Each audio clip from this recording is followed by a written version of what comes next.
Several years ago, I had business in Shreveport, Louisiana, and I decided I'd take a nice scenic route, state highways, beautiful country.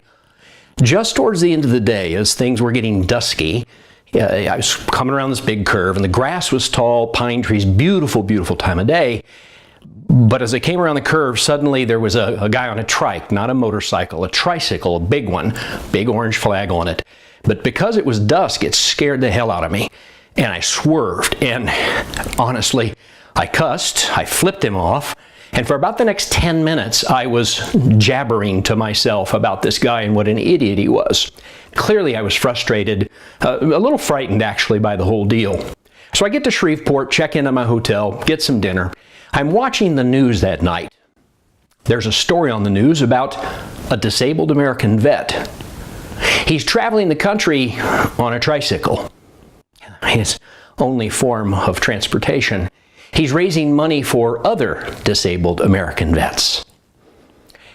There was this instant change in how I thought about that, so much so that when the scroll came across the bottom that showed the address to send contributions to, wrote it down. When I got home, I sent a $100 check and a letter of apology. It's a classic example for me of how we interpret things, and our actions come about as a result of how we interpret. And sometimes our interpretations are just plain off the mark, as in this case. So much so that we act in ways that aren't even consistent with our own values. It happens in an instant. It's not something you or I have control over. Just like that. We interpret, we have feelings, we act.